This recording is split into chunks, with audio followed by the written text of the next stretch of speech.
Hi, welcome back to the Dylan Rounds case. Welcome if you're currently here in the live chat.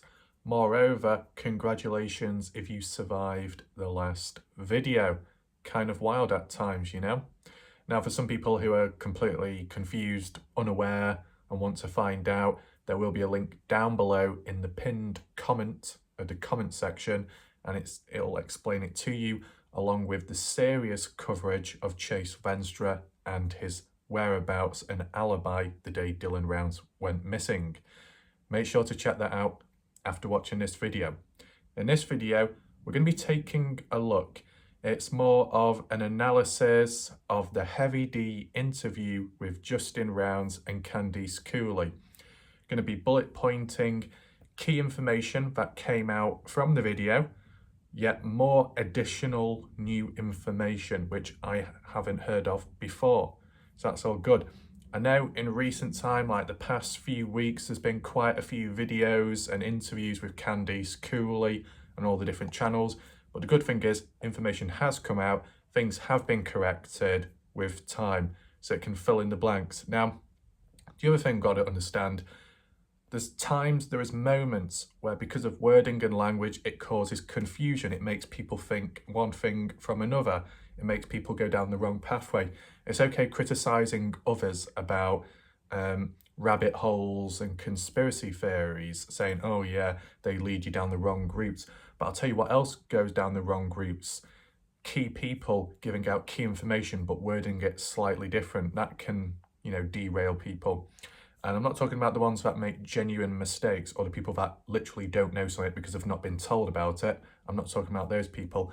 But like with Candice Cooley, an example, when she was saying about the barbecue, key word, barbecue. It's a key word that has been used in the past. And just about everyone that has used that word, they were talking about the Memorial Day weekend, right? That's what everyone and anyone would assume, right? So when Brenner was talked about going to the barbecue, that's what I thought. Oh, he went down to Montello. And some people are like, no, he went to Don's. He went to Don's to the barbecue. And it's like, calm down. Don't need to bark at me like a dog.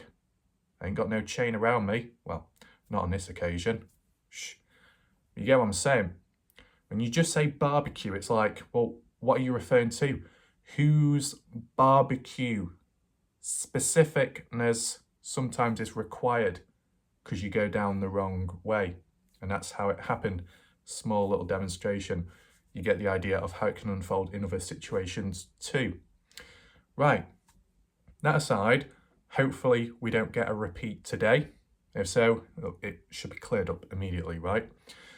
So let's start off with the first key bullet point, which was mentioned in the interview. Bear in mind, they were being interviewed in the grain shed, kind of a fitting scene to be fair. And Justin was more talkative this time, and the first point demonstrates. Justin did mention that Jim Brenner was jealous of Dylan Rounds. Now, it's interesting for that to be said, because in the past, that concept was supposedly a theory, some kind of rabbit hole. Oh, well, look where it's going now. I made this prediction in the past about Jim Brenner being jealous of Dylan, whether it be because of the age dynamics, the power dynamics, a 19-year-old talking down to a 58, 59-year-old. You know what I'm saying? Brenner might not like that type of stuff. He might have experienced it in the past, such as that Maryland fatal shooting due to a work dispute. He might have felt like he was being controlled, bossed around there, so he fought back. And because it might have happened again with the Dylan Rounds situation, Brenner snapped once again. That's what I was getting at. And as well, in more recent time, developing it with the possibility that because Brenner is supposedly the caretaker of the grain shed, even though it was not mentioned in the Candice Cooley Justin Rounds interview, makes me think, where did people get that information from then about Jim Brenner being the caretaker of the grain shed? But nevertheless, with Dylan supposedly wanting to buy the grain shed and the land around it in the future, branching out and developing his farmland, Brenner may have felt threatened, felt jealous that he can't have this power or control. So the only way to get power and control is to overpower someone else physically, even if it's through criminal acts. That jealousy, how it builds with him. And this is what I said back then, months ago. And now Justin has said it more of a, you could call it an official person, because it's one of the family members that are involved directly in the case. So people are more likely to listen to what he has to say rather than me. Mine's more seen as a theory. Their point would be seen more as a fact, in a way, arguably speaking, okay? But yeah, this is what I mean, these predictions, they end up coming through with time.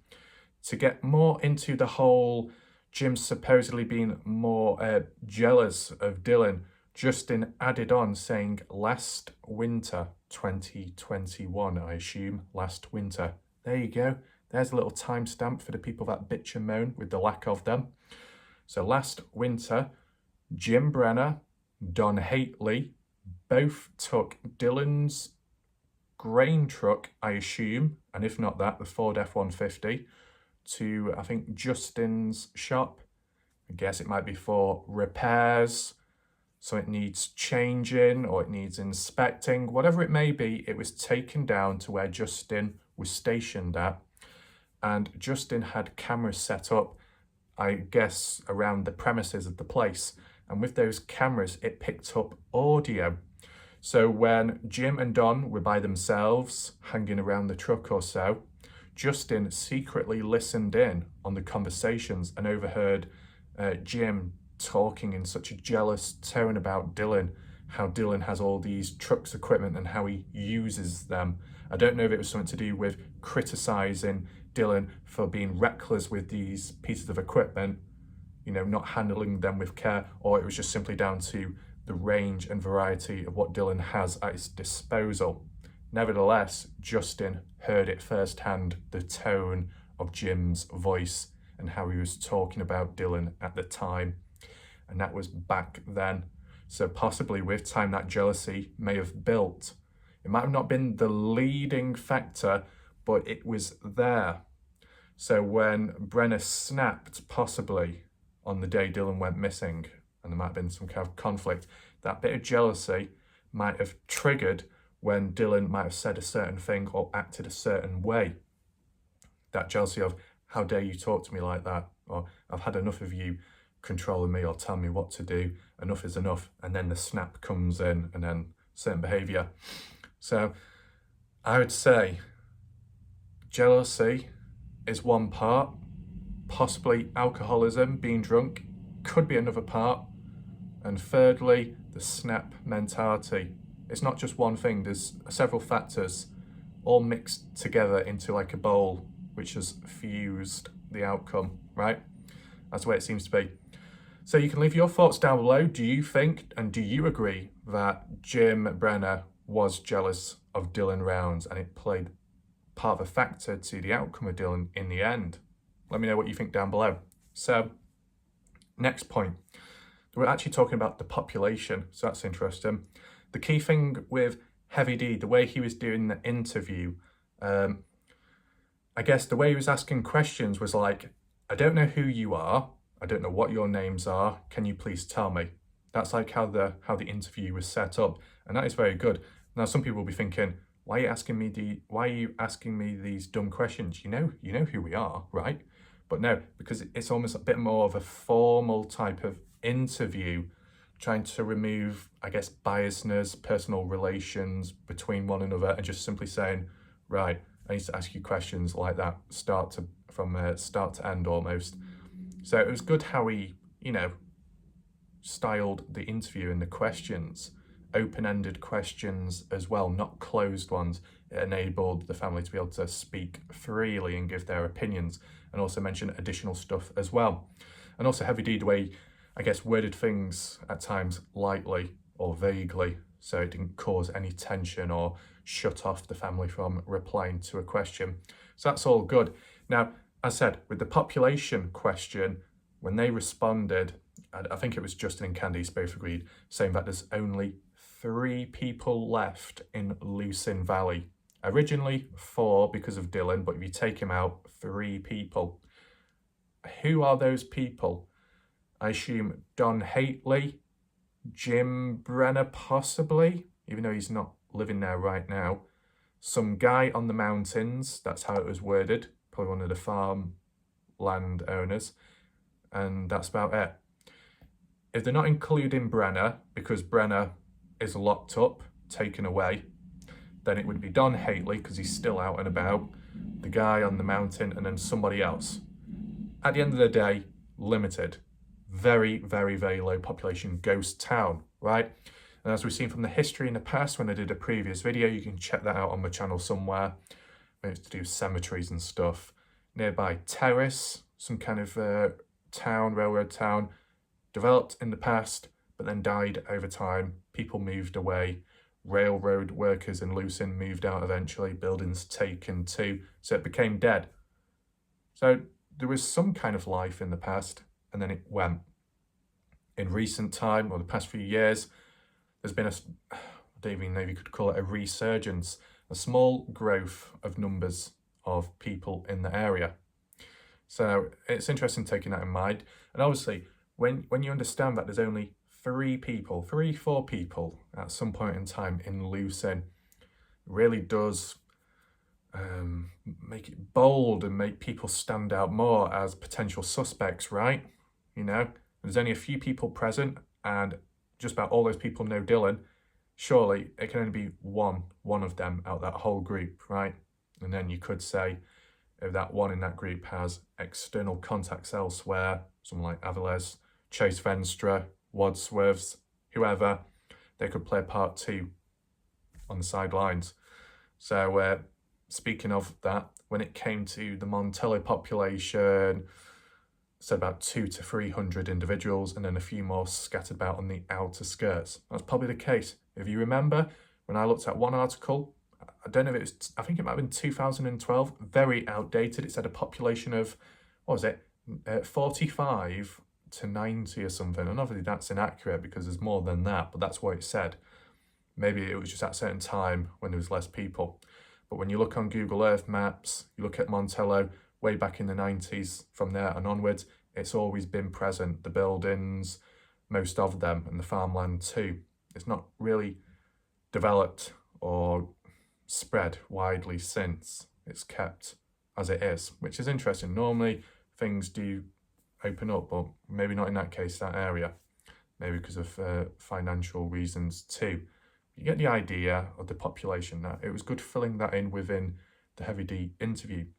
Now, tying on from that, I think more to do with Lucin, the population and the area itself.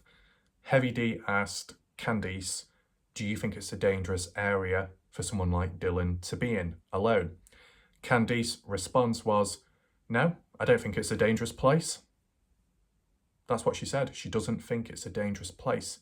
Now, it makes sense if she said that before Dylan disappeared, right? Because Candice doesn't live there. She's not too familiar with the area.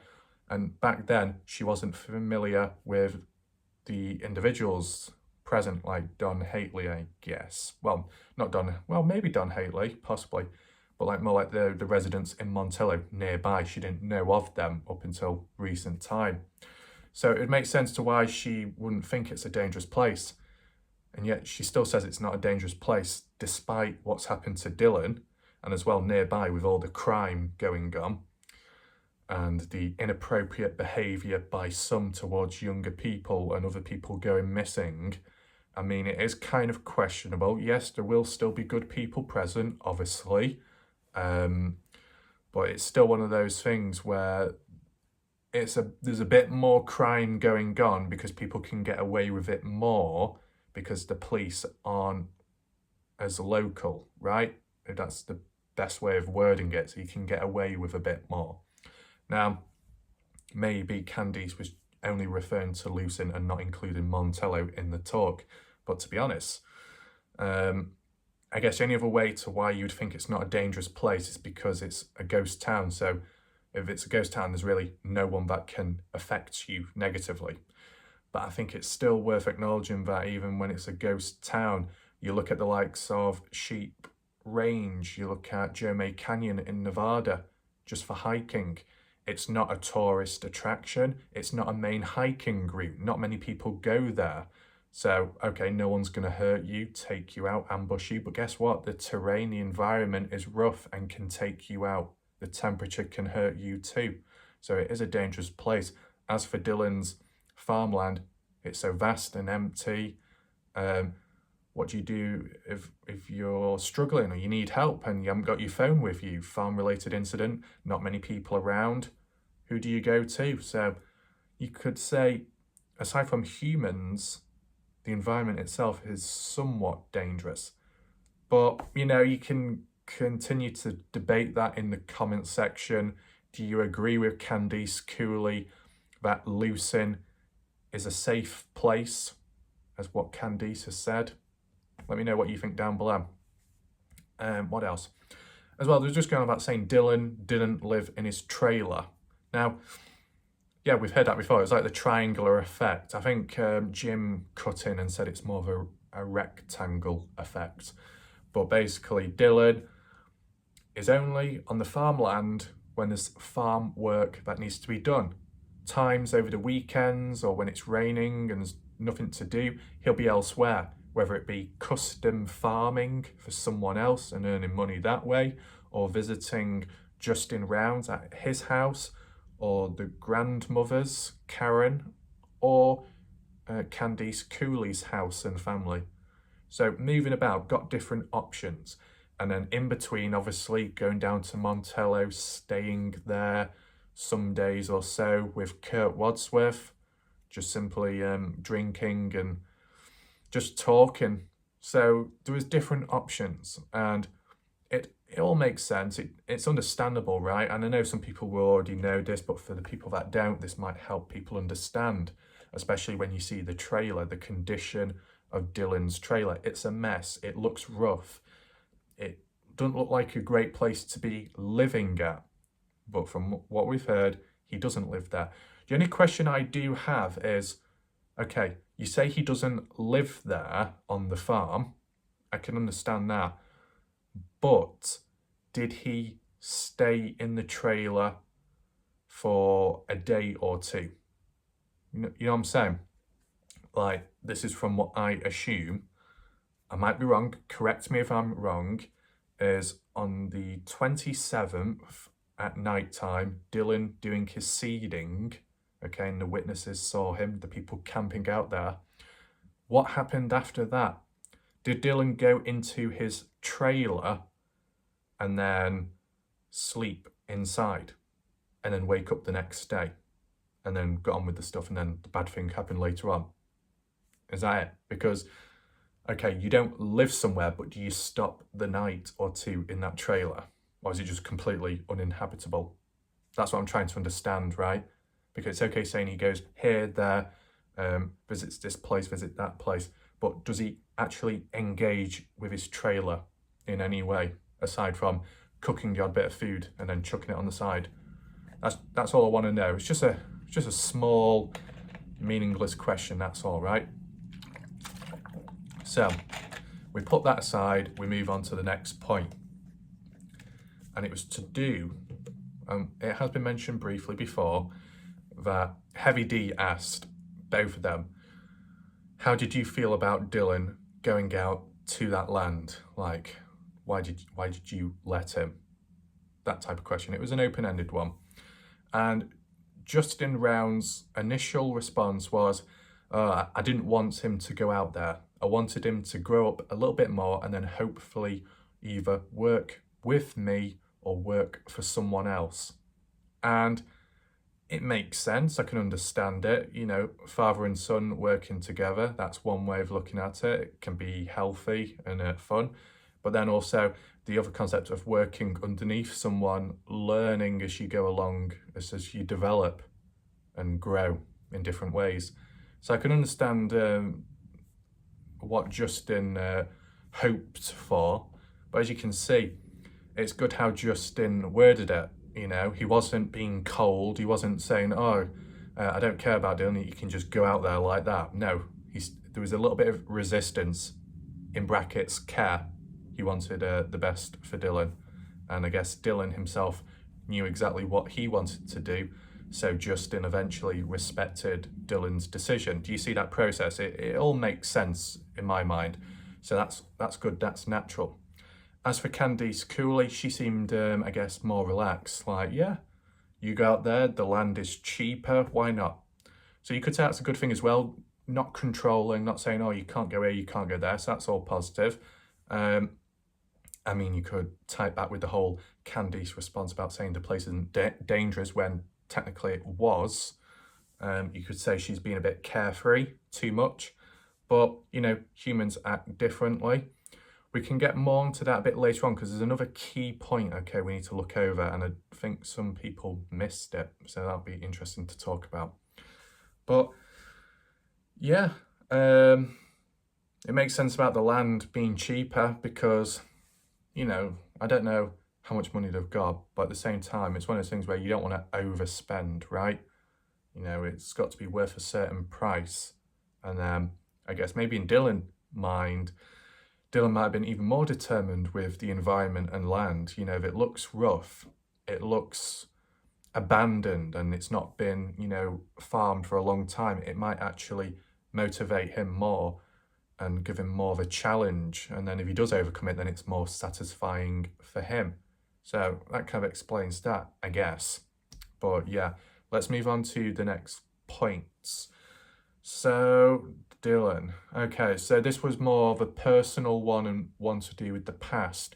This is the type of question where most people on certain panels would say, oh, we don't need to dig up the past, oh, we don't need to talk about this and that, but it was mentioned in Heavy D's interview, which was good of him to mention it. And that was to do with what age was Dylan when Justin and Candice divorced, split. Dylan, they replied saying Dylan was 5 years of age. So he's quite young, but you know, would have been somewhat old enough to, I guess, internalize things, right? At a certain age. I mean, if you're much, much younger, you probably won't even know and you'll forget, because that's how it can work. Now, in terms of the responses and follow-ons from that question and discussion, kind of interesting. Candice was the first one to respond. So when they said, okay, Dylan, Heavy D said, okay then, so at that age, do you think Dylan was damaged, impacted or hurt because of the divorce? And Candice stepped in immediately and said, no, I didn't think it affected him. No, it didn't affect him. No. And then Justin replied shortly afterwards in a soft-toned voice saying, I think it did a bit.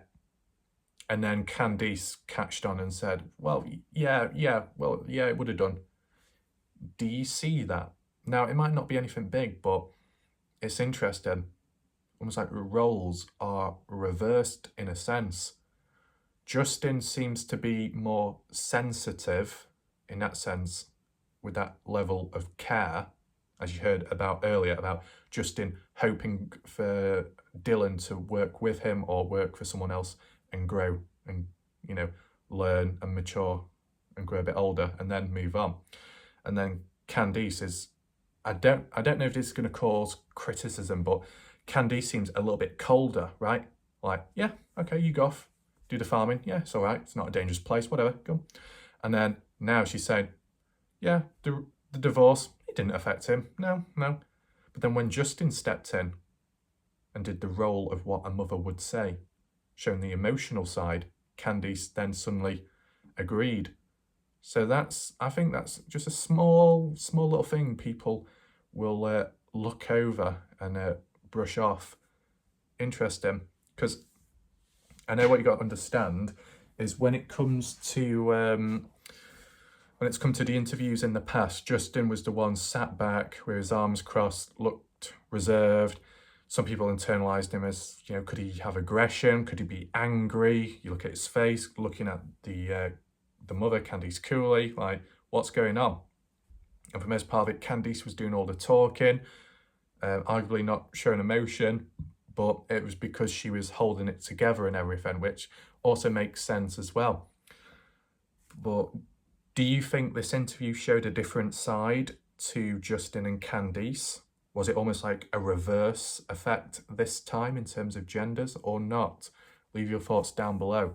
Just kind of interesting. It just stood out to me, all right? So the next point, and it's back on to do with Dylan, and it was an interesting one. It was worth asking. Heavy D said, so has Dylan been in a relationship with someone? And, you know, I think Justin and Candice were like, not really a relationship, but he had fun with girls. Now, I don't know how that's to be interpreted, because I think Candice said he was running around with girls. I assume, well, I guess you can interpret it however you want. I don't know how to interpret it because I don't have experience. But the way it goes is it just reinforces, and if you don't agree, you can leave a comment down below. But it's just one of those things where it kind of blocks out or pushes away the idea of Dylan being gay. And I'm not going to talk about it too much because there's certain channels where they've mentioned it quite deeply and got into it.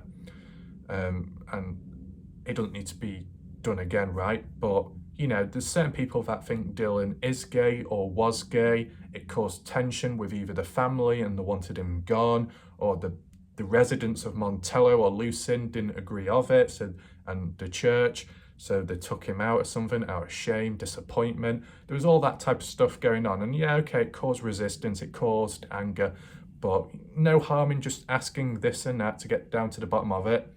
Some individuals though might have gone a bit further and kept pushing the agenda, which may have not been true. But I guess in this interview, this raw interview with Heavy D, it was just, has Dylan been in any relationships? Yes or no? No. But, you know, he's been around girls, having fun or just hanging out, whatever. Is there any other additional questions? Well, an insignificant one would be, where from though? Was it Idaho Falls? Was it in Montello? Any reason why I say that is because, was it like an Ellenberg situation in Montello? Some of you will know what I mean. Or was it before he moved out to Lucin? Just a small little question, just to understand that idea, because, you know, things can get a bit messy, you know, etc. But I think the main concept is Dylan was more focused with farming, okay? Some say that's a good thing, or people might say that's a bad thing, but he was focused on one thing and he was doing quite well at it. So I think that clears that up in a way. Next point. Yes, this is to do with Jim relocating to Lucin. We rewind back to, I guess, 2019 or 2020, probably 2020, when at some point Brenner was in Montello, Nevada, but the outer skirts closer to the Utah border, right, near the mountainous region, near to Bald Eagle Mountain. He's on the lower ground, he's got his trailer there, but then at some point for an accident, supposedly, his trailer blew up and burnt out. And that was because the stove was turned on, gas canisters were inside, caused an explosion, obviously. It meant Brenner was kind of homeless in a way. And around that time, from what was said in this interview of Heavy D's, Candice Justin was saying that Don Hately, he was obviously friends with Brenner, brought Jim over to Lucin, near to the grain shed. That's one of the main reasons to why Jim came over. So that's kind of interesting. Don himself, arguably 6 miles away from the grain shed, supposedly, or Dylan's farm, one or the other, on the land as well, in the same situation as Brenner. But what was said in the interview, Don is kitted out somewhat better in terms of, he's got like a motorbike, Harley Davidson, I guess a better form of living.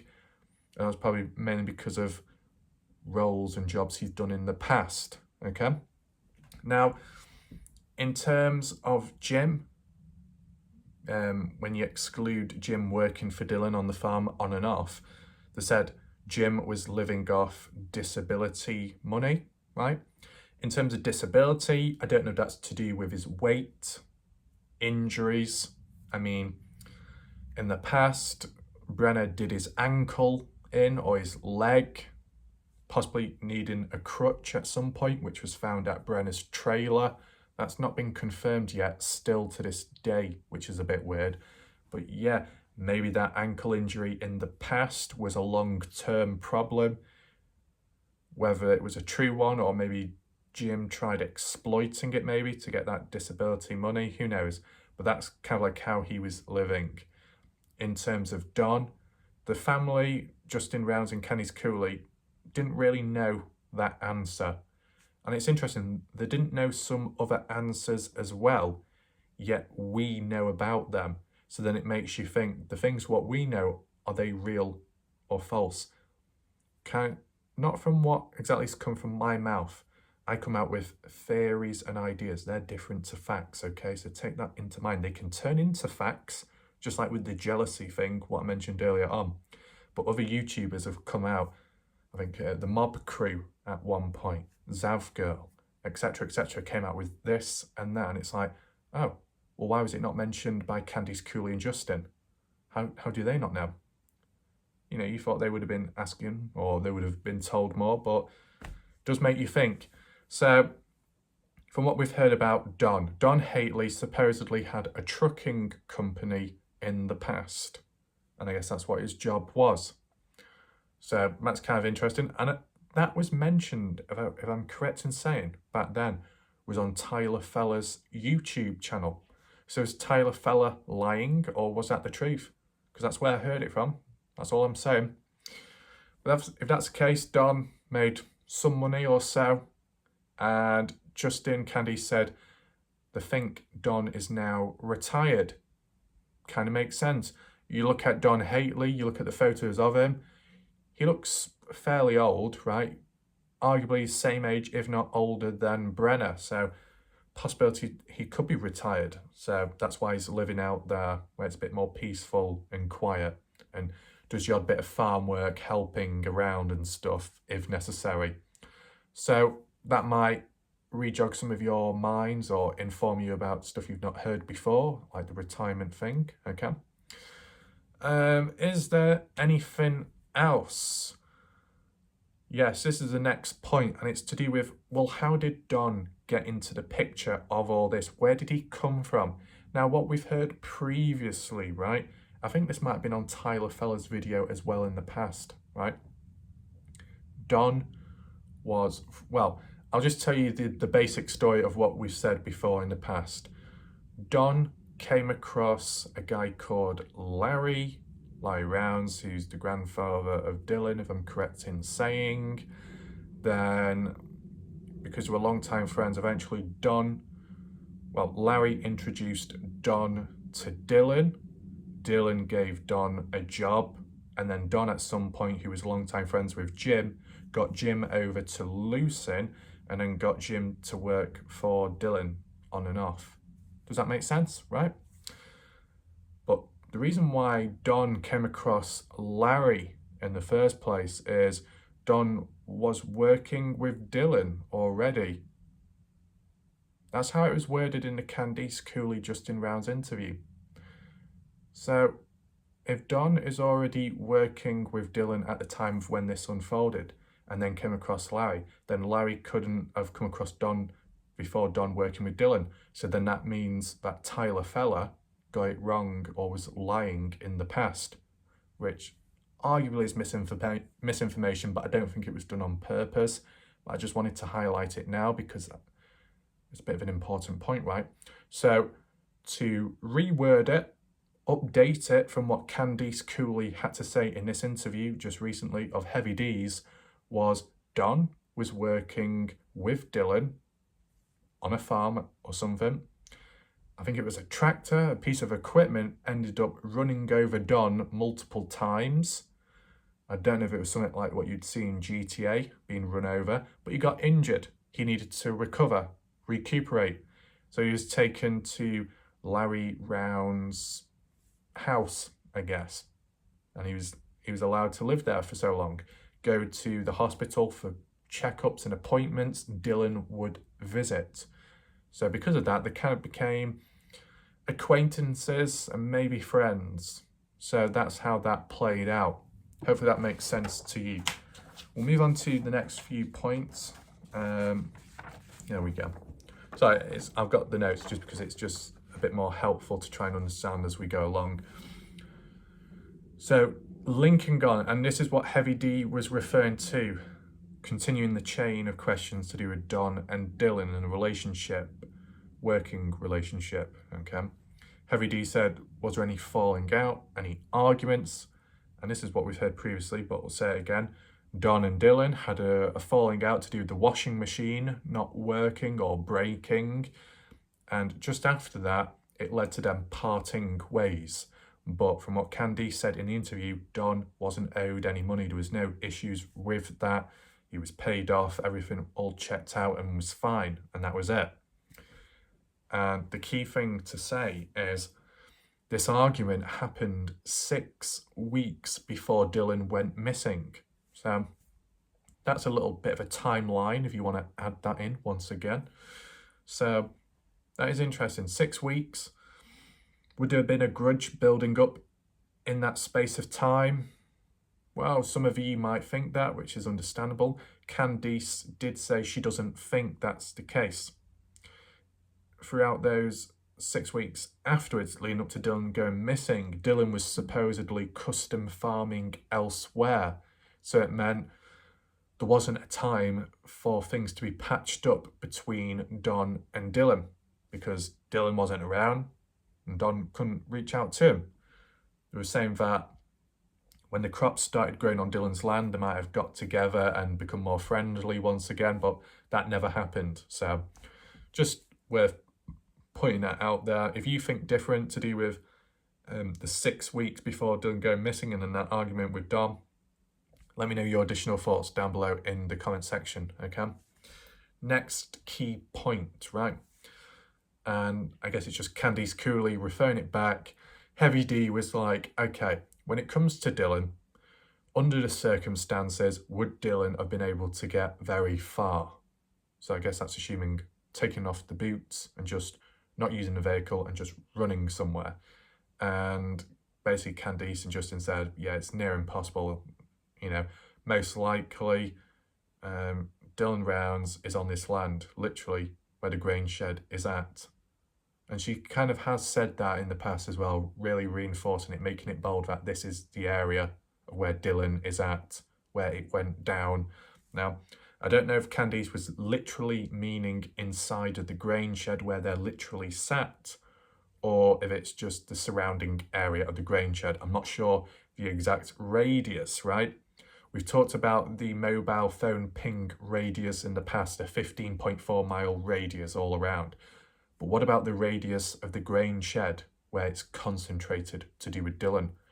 That would be interesting to know, right? But I guess with using the drones, it could clear that up at some point. But that's just how Candice was referring to it. In your mind, I know you're not Candice, I know you're not actually there, but do you think different? Do you think it might not be at the grain shed? Do you think Dylan might be elsewhere? What might have went down happened near the grain shed or even inside, but not disposing of Dylan? That could have been further. Let me know what you think down below in the comments section, right? Next point, just a small one. Heavy D was talking about, was there anything odd that occurred, like with equipment, machinery? And Candice basically said, well, Justin Rounds agreed as well, saying there was no missing farm equipment. It was spread about, but nothing was missing. And that seems to check out. When you look at the before and after photos, everything seems to be accounted for, even way back in the past to 2019 when that boat showed up, which showed up in the recent Fox 10 News interview of Candice Cooley and Heavy D. That showed up. It doesn't seem like it's been moved.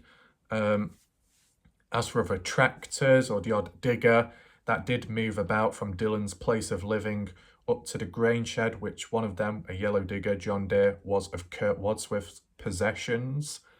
You see in a previous video of mine where it was called Lucin before and after, it shows things being moved about. But aside from that, nothing has gone missing, which is kind of a good thing. There's less mystery, less suspicion. But it is also one of those things where, look at Dylan's vehicle. That was used, that was taken somewhere for a reason, and then it was returned afterwards and cleaned. You know, it's been moved about. So for Candice to say nothing is really suspicious, things are spread about, but everything all checks out. It's like, yes, but you never know. Some of those bits of equipment may have been used to get rid of Dylan. Who knows? You know, if you're digging a grave, you might use a digger. You might use some kind of vehicle. I don't know.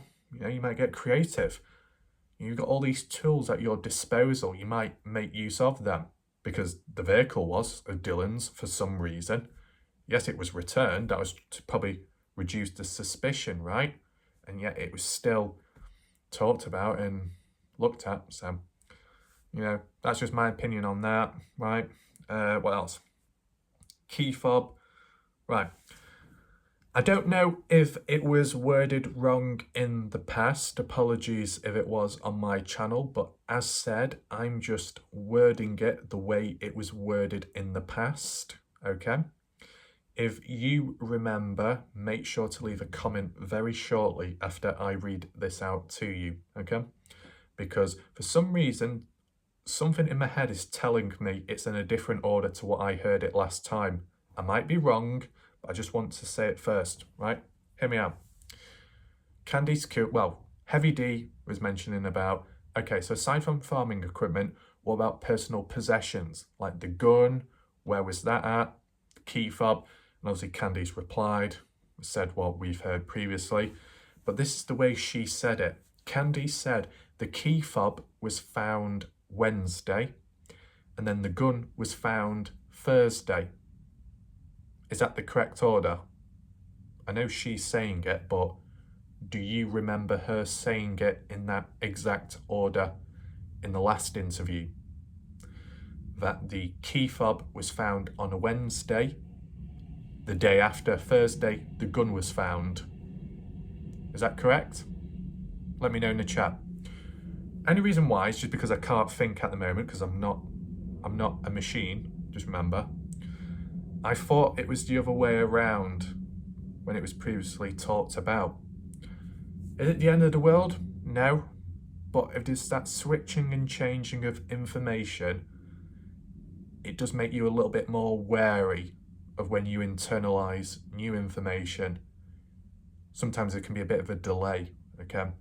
So sometimes when I hear new information coming about in the Dylan Rounds case, other people may be like, oh yeah, have you seen this? Have you heard this, Andrew? Have you seen this? Warlike Raf, you know, are you looking into it? And it's like, I'm only doing one thing at a time. And yes, I have heard briefly about this. I've seen stuff about that, but I'm a little bit wary because of previous experience within the case. So I take things a little bit slower, okay? Others may rush in. That's their style. Just take that in mind. So, what is the next point, Candice Cooley? So, this is interesting. We've heard about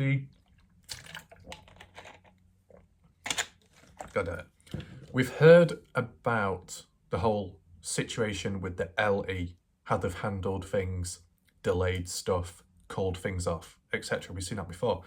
But this was an interesting additional point which I've not really heard before, so I'll share it with you. So Heavy D's talking about the police, you know, most of them are good in the country or in the world, got to respect them, but there's a bit of dysfunction going on. And Candice goes on and says, yeah.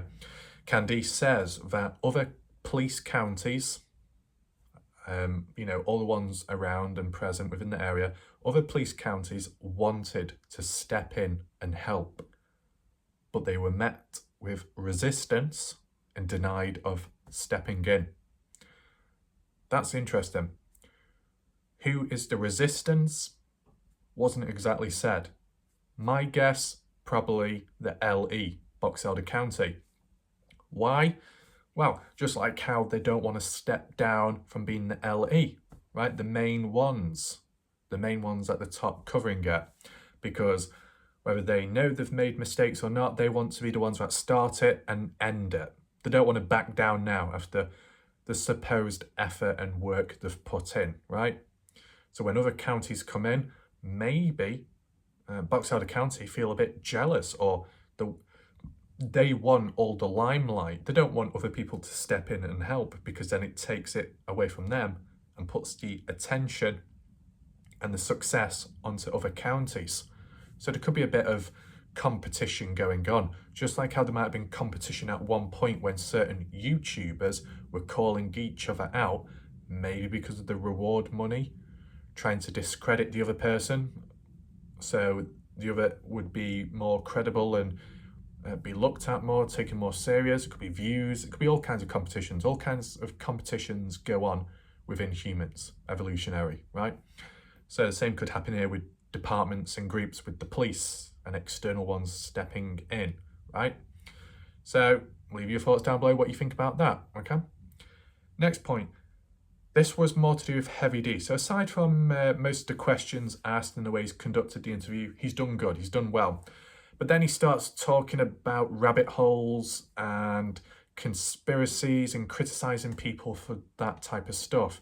I can understand it to an extent where people might do it on purpose to cause misdirection and confusion. I would know. I've been involved in the Kenny Veach case, and there was quite a bit of that when people came in. But it is genuine people trying to make a natural, genuine effort to cover something, to debunk something, look into something, then it's not as harmful in my mind, right? But also it's one of those things where I can do a separate video. I will do a separate video. I might repeat myself, but fuck it. I'll do a separate video, standalone one soon, right? But all I'll say is, whilst Heavy D might be criticising those type of people, what you got to take in mind is if there's limited information at a point in time, there's only so much one can work with. And then after that, you just got to expand and develop your own ideas. And if people start bitching and moaning, it's like, well, tough shit. What else are you supposed to do? What else are you supposed to think? You're left guessing. Now, I know it might be through procedure. You got to keep quiet. Like how the family said, certain bits of information, the phone being found, the gun being returned, so with the key fob. But they couldn't say it back then. That's understandable, following procedures. So in that space of time, inevitable that outsiders started guessing, because that's all you could do, right? It's natural human behaviour when it comes to that stuff, so you can't really complain too much. And to be honest, people could be Heavy D could be criticising people, but then people can criticise Heavy D for making those videos about Susan Powell and saying, oh, we found bones, we found remains, oh, is it this, is it that? And it turns out it was absolutely nothing. So it can be flipped back, okay? No need to be a hypocrite, right? So let's move on to the next key point. And this is to do with the drone. Once again, talking about the drone. Now, it's good how Heavy D worded it, saying, okay, what about the drone? Okay, we're here, obviously, because we're using the drone, but what about what happened before that? And Candice basically said, on the 1st of July, the drone, or a drone similar, was offered to Box Elder County, okay? But they weren't interested. That's what their response was. We're not interested, we don't need it. And we don't have pilots present to operate it. So, you know, at first, what I heard in the past was Box Elder supposedly just didn't have the pilots around, the resources. But Candy said they were lying. They did have the resources. They weren't exactly stretched. They've got the people present, but they just weren't interested. Okay? I know some people can say, yeah, but can you trust Candice? Candice says this, Candice says that. You know, is she just on a hate campaign against the LE? That could be the way you see it. I don't know. I haven't seen firsthand what the LE are capable of, but then again, there would be no reason for me to see it firsthand in my situation. So all you can do is just listen and possibly agree with certain points. What I will say is there seems to be a lot of stuff stacked against the LE, Box Elder County. So a point like this where it says they refused the drone, it just makes no sense whatsoever. You know, what was their reasoning behind the pilots? You know, okay, you don't have any pilots, we'll bring them in then. Right, it's not that difficult. Like with the cadaver dogs, okay? Box Elder County, okay, the resources are here, they can be used, but now Oh, what reason should we think of this time round? What excuse can we use? It's raining, raining. Only a 20% chance that they'll find Dylan. Okay, so we're not going to do it. Bye. This time round, oh, we've got a drone that could actually find Dylan, which is actually pretty useful and time efficient. And all one has to do is just stand there and operate it. Yeah. What excuse? We don't have any pilots to operate it. Well, look at Heavy D. I don't know if he's qualified or not, but he learned about the drone, trying to understand how to use it and pilot it in a sense, and also making a phone call with Equisearch or something about it, asking a few questions. He managed, so I'm sure there would have been someone at least in Box Elder County that would have been somewhat qualified or known to an extent how to operate it. So once again, it's kind of like bullshit. So it does make you think regarding that. What else? This was then moving on to more, I don't know if you'd call it a conclusion, but Candice Cooley said, right now we're at almost like a brick wall. What do we do? It can only go one of two ways. And Candice said either Brenner breaks and confesses, or in the meantime, evidence is found, such as Dylan's remains. Well, we'll say now, in a poll, what do you think will happen first? Do you think Brenner will break, confess in some way? Or do you think there's more chance of evidence being found, such as Dylan's remains, before Brenner confesses? Either way, one needs to happen, right? Candice did say there is more than enough evidence to prove Brenner did it, even without Dylan's body, so they need to act on it now. Do you agree with that in the chat? Let me know your thoughts. They said that since, I think it was July, or was it June? June or July was the last time they spoke with Brenner. Box Elder have not since. So there's not been proper interrogations or anything like that. So once again, no effort made to try and penetrate through and get to the bottom of it. So that does make you think, doesn't it? Now, a few more points to talk about, right? And it's actually referring to what was mentioned earlier as an example. So I guess Heavy D was just talking back over, was there anything else that occurred, such as when Dylan went missing? What about Brenner? Speaking of Brenner once again. And what was said was after like 2:30 p.m, I assume, 2:30 on Saturday, I assume, Brenner went to Don's barbecue. It was finally worded this time, because the last interview wasn't worded as Don's barbecue. It was just called barbecue. And obviously, on the same day, you had two different barbecues. Now, correct me if I'm wrong, I'm sure I saw a comment just recently where they said it happened on a Sunday, the Memorial Day weekend. But then again, if it's a weekend, it's probably going to happen over a course of 2 days or so. So it might just be one of those things how you interpret it. But yes, the way it's been worded, the barbecue which Brenner went to was Don Hatley's or Don Hately's at his home. Does that make sense? It seems to make sense. Still, arguably speaking, if that supposedly was the case, let's just say, I really wish I had the coordinates of Don Hately's location, roughly speaking. It doesn't show up on 2019 imagery.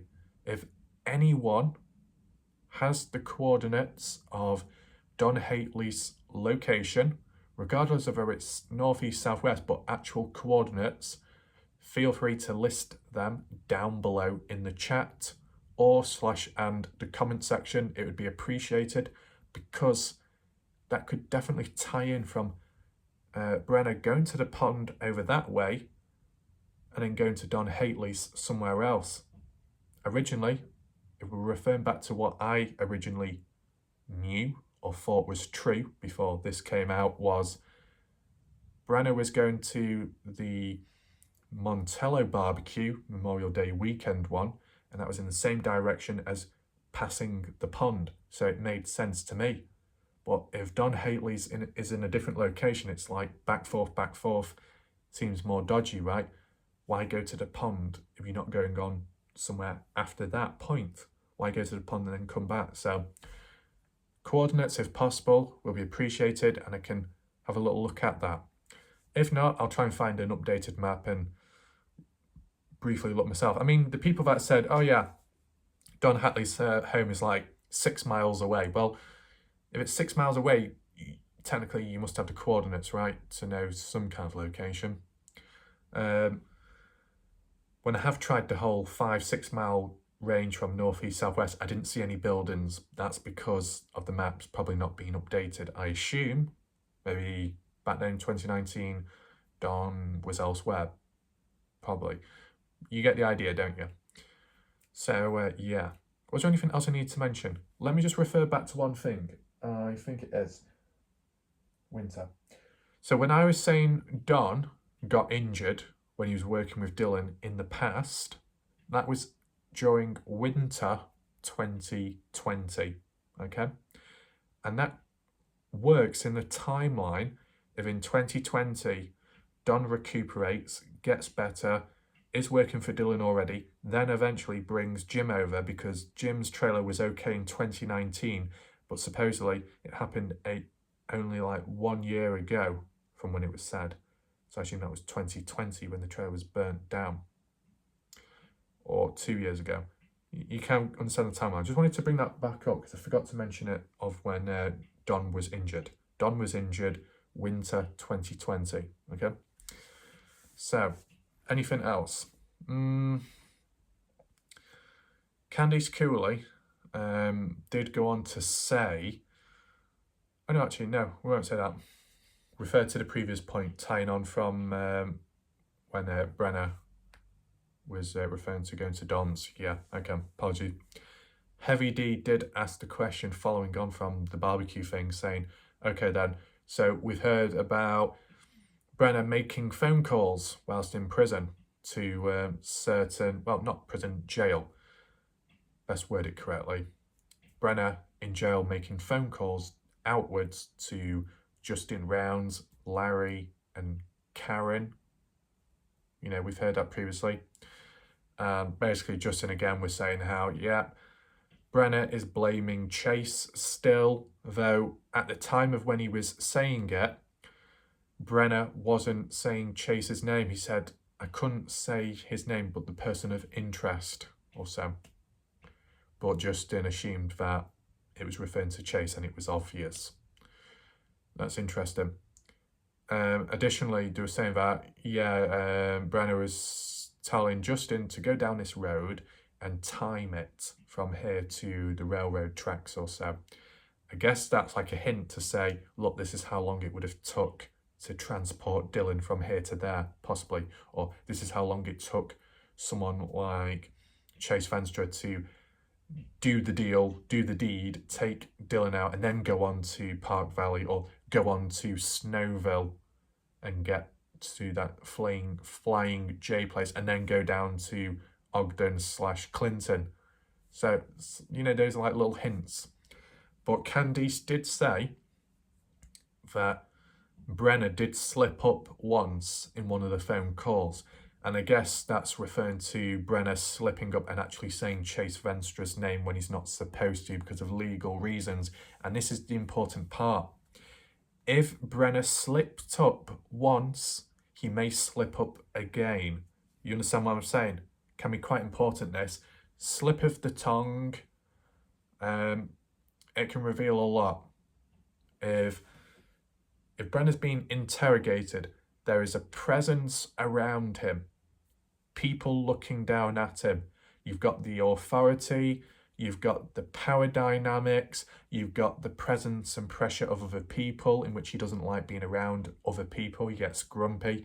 Think of all those emotions and feelings building up within him, bubbling, as well as trying to resist from telling the truth. He's talking, the odd question might follow, he replies, but for some reason he slips up and reveals important information. Dylan's whereabouts, that he was the one responsible for taking Dylan out. Who knows? It could happen. If he's already slipped up once with Justin, he could do it again. Let me know your thoughts in the chat. Do you think with Brenner slipping up once, could it happen again? Let me know. Next point, right? Candice Cooley was saying about Dylan, if he was to be moved, taken somewhere, it would have occurred on a Sunday, right? Now, Sunday would be the 29th of May. Very interesting, because just recently I actually said about what happened on the 29th. Do we know? Is there any talk about it? Because, okay, everyone keeps referring back to the 25th, the 27th, the 28th, the 30th, but why not the 29th? Because that's a day of pure silence, right? Dylan already taken care of in whatever way. No more contact, no visiting from family up till the 30th. No police presence yet up until Dylan reported missing and the case investigation goes underway. So what do you think happened on the 29th? Was it a day of collecting one's thoughts, clearing evidence, the gun, pressure washing the truck maybe, in that order, moving the boots again possibly, or literally disposing of Dylan? What do you think? Because Candice was kind of unsure, as well as Justin, just possibly hinting at if he was moved, it would have been a Sunday. That could link to the wash where tracks were found.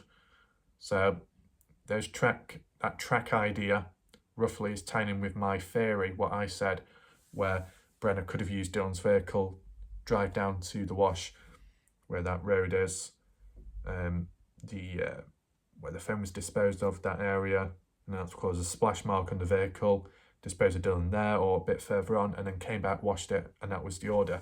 Now, I know people kept going on about the phone ping timestamps specifically. I don't have them. Candice didn't state them, but I assume the way she said it in that order was the order of the timestamps without her actually giving the times.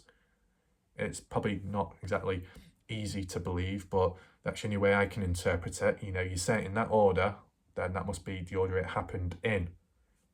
As it would be reinforced with the actual times, but I ain't got the time, so, well, you got one, and that's about it. If the time was on a Sunday to do with the pond, then that could tie in with the whole tracks in the wash and Brenner disposing of Dylan the same time as disposing of the phone. If not, then it'll be the day before with the phone, in that order. So one or the other, maybe we'll find out for definite later on. Next point. This is actually an important one, okay? Some people have already mentioned it. I can imagine the odd few people get resistance, whinging and whining. It's like, well, calm down. Because this thing, what we're taking in mind, Heavy D also mentioned it and acknowledged, but there's a lot of people within the case, a lot of names thrown about here and there. Who's who? New names keep coming up. And that is true. You know, Ed Harshberger at one point, Ellen Berg at some point, Taylina at another point. That other guy, the guy in the white van man. And it's like, who's he? Ed something. JR, Justin Rounds, but if it's abbreviated, you might not know.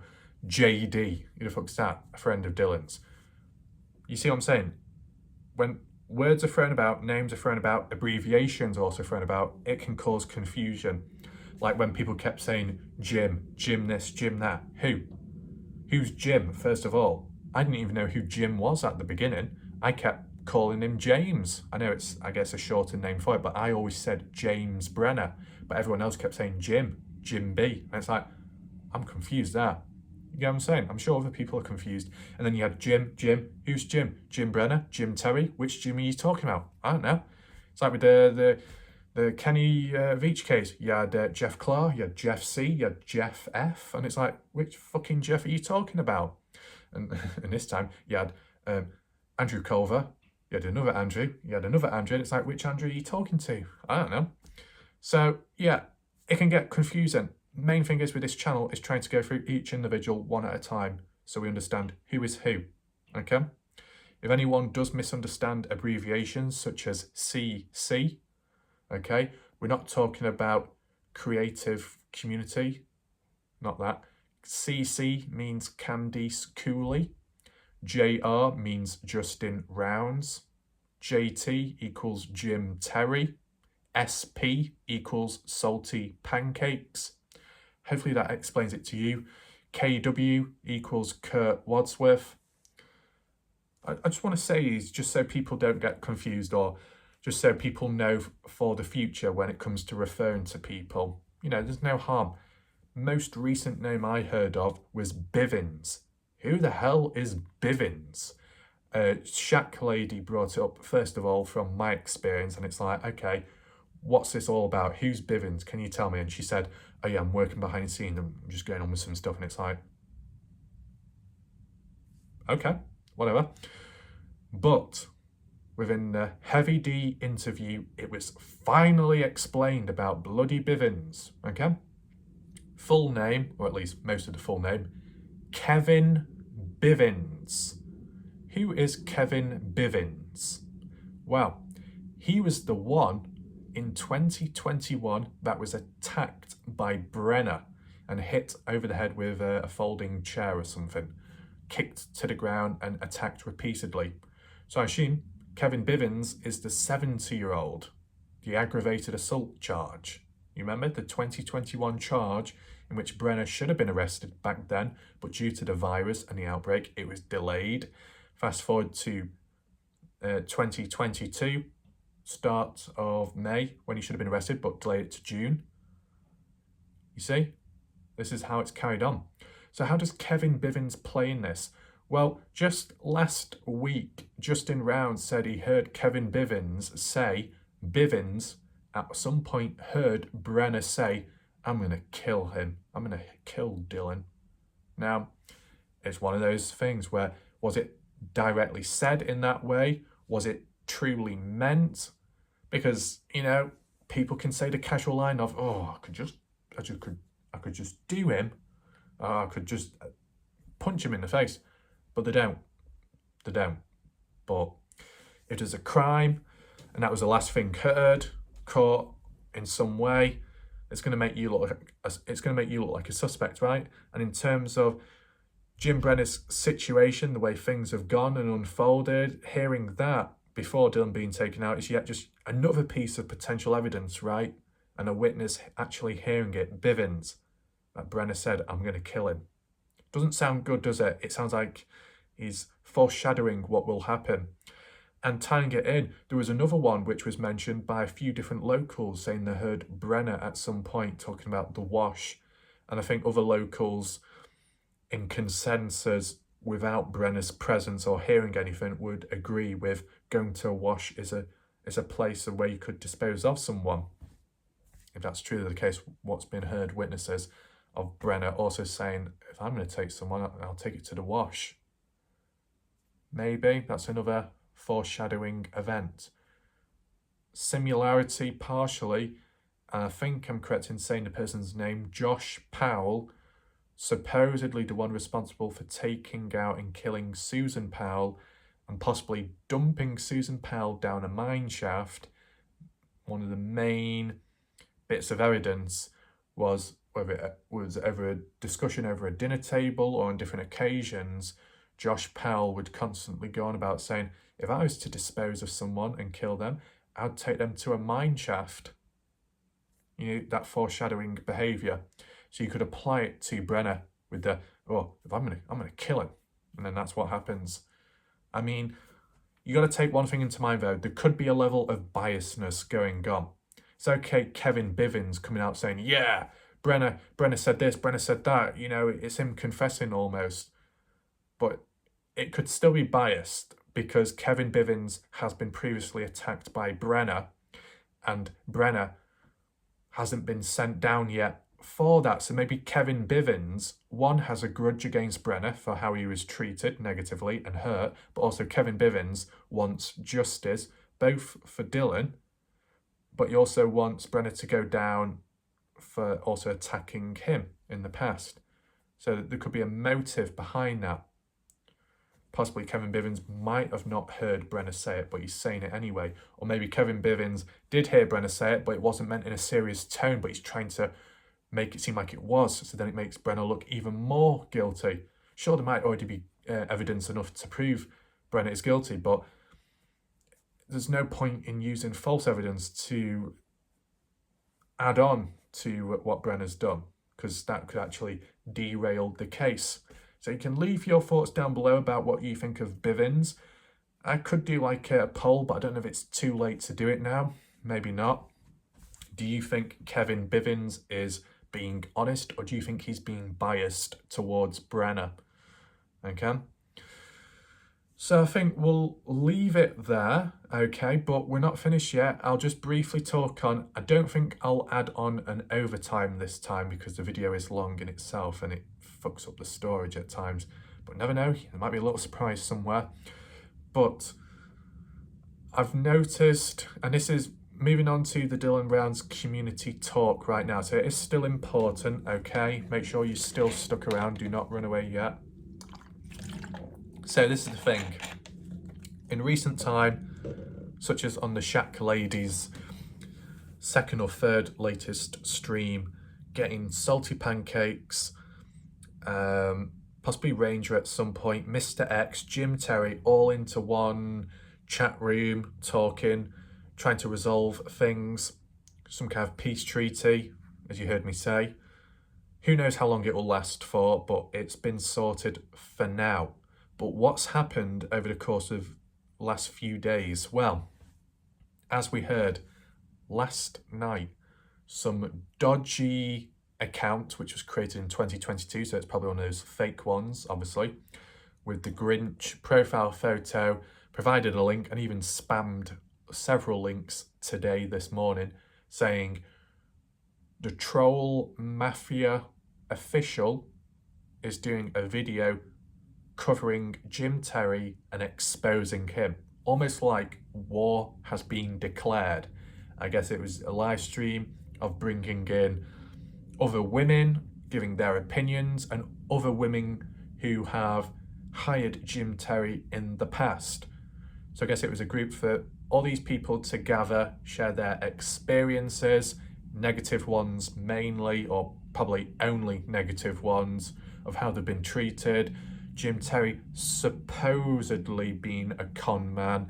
I'm not saying he is because I've not hired him. I'm not in his presence. I don't know much about him, okay? But all these other people are claiming he is, claiming he's bad. I don't know. I'm staying away from it. But it was interesting. In the chat, the live chat, one individual popped up, and I've heard their name mentioned before, and I was wondering, where is it? Where are they at? It's confusing. Sleeper Cell. Sleeper Cell Jen. An individual that has been talked about a few times now on Salty Pancakes channel, more previously, along with Jim Terry. You might have seen the odd few photos, supposedly mugshots of Sleeper Cell in prison at one point, but arguably Sleeper Cell is saying that's of a different person. Talk about doxing as well, all that dark stuff, and going against TOS on YouTube. Don't want to get there, it's very messy. But do you see how things are starting to form? Now, I don't know if I'll do a standalone video to this, just in case people don't watch this part of the video, but it seems as if there might be certain groups forming, right? And it could actually be a Mexican standoff. We'll see how things go, but I'm just starting to think, is Sleeper Cell responsible for all these fake accounts here and there? Do you know, like what I've experienced? I mean, there wouldn't be any need to, because I've not had a bad run-in with Sleeper Cell. I don't even know who he is, but, you know, if you've got these certain individuals coming about who are known for doing certain actions, then it does make you wary. I guess we'll see how things develop, if anything does happen, if there's any follow-ups, and if not, I'm sure I can just do like a little talk video, maybe if I went on a walk or something, and just talk about it briefly, about the community issues going on, and maybe my predictions as well. I guess more of that can be mentioned later. But the main thing is the analysis, add-on points, opinions, and trying to understand the information which has been recently said by Candice Cooley in the Heavy D interview. What I also want to say is be on the lookout, I believe tonight, but in terms of UK time, more so tomorrow morning at 2 a.m. in the morning. Bear in mind the time difference for the UK. The Mob Crew does have a live stream, live interview with Candice Cooley once again, talking about new points, new information, which is interesting. Obviously, It could be about the drone because, you know, the mob crew has been known to use a drone there. You know, talked about Candice about it and the wash and the track marks in the past, which was cleared up. So maybe that's why she's going to Chris, because Chris is more well-spoken, calmer, knows about drones, might be showing updates about that. Who knows what could come out, but it's new information. And in addition, it was supposed to be done yesterday, but Candice was feeling ill, so it's been rescheduled to tomorrow in the morning, 2 a.m. UK time. For you, it will be 6 hours before that, or 7. Bear in mind the US time zone difference. You'll be more aware of that because Chris is from the US, so it'll make more sense to you when you're able to watch it. But I just wanted to let you know, so you've got something else to watch in between. So I guess once my video is finished tonight, okay, 9:30 p.m. UK time. After that, if you've still got time, then you can watch Chris's and see what goes on there. And then if possible, if there's anything to cover, then I'll do a video on that after that, and we'll take a look at that then. Who knows, there's a lot of stuff going on. Seems to be a lot more movement now. Roller coaster effect, high, low, high, low, high, low. We're currently at a high. Not in terms of like positivity and lots of progression, but just in terms of activity and noise. So just take that into mind, okay? So make sure to be on the lookout for the Mob Crew's live stream, interview Candice Cooley. Chris did also say that it's being done not just to add on new information, but to clear up misinformation caused by certain people. That's very interesting because who they're referring to and what type of misinformation, because you got to take in mind in recent time, the Dylan Rounds content creators, if you want to call it that, because some of these people have grown their channels from starting on Dylan Rounds. Like Salty Pancakes has grown his channel from covering the Dylan Rounds case in the first place. Because when Salty Pancakes started, he was at 300 subscribers. Now he's at 3K plus, so he's done well.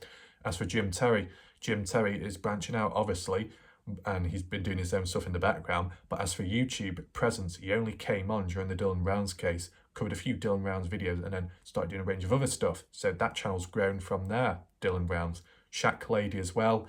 I don't know where she was at before, but she started focusing on Dylan Rounds and her channel has grown very quick, so she's done quite well. And then, is there anyone else in between? There probably will be, but you get the pattern and the idea and the cycle. Ones like No Thanks and Zav Girl and even Tyler Feller are, I guess, longer term channels, more established and have been doing previous stuff in the past. So they're already grown. But the individuals that have started mainly because of the Dylan Rounds or grown because of the Dylan Rounds haven't really been covering it as much recently because there's only so much you can cover. I've been chipping away along as we've gone along because I've just had my own unique videos and coverage to do. So I wonder where this misinformation is coming from. You see what I'm saying with these limited channels that are present. Unless it has just been said most recently. Bear in mind, I can only look at one thing at a time, okay? And yeah, I think that concludes that. The only other additional thing which I will bring up is kind of like with the timeline, kind of like with certain information. Things might be missing temporarily, other things might be confused. Some people believe it's coming from my mouth. Some people think this is misinformation from me. But I think what you got to do is, if you are wearing one, take your hat off, okay? Look directly towards the individual and listen, okay? The reality is, fair few of my videos are theory-based. When it comes to facts, stats, information, it's normally relayed from maybe another channel, researched from a certain article or news report or Facebook post, and then additionally analysed, assessed, possibly debunked or added on with one's own thoughts and interpretations. You can see the difference, you can see the exchange, you see the split from when it goes from facts to opinions, okay? And when it comes to misinformation, quite often it's because of one relaying information from another. It didn't originate from Raf. Does that make sense?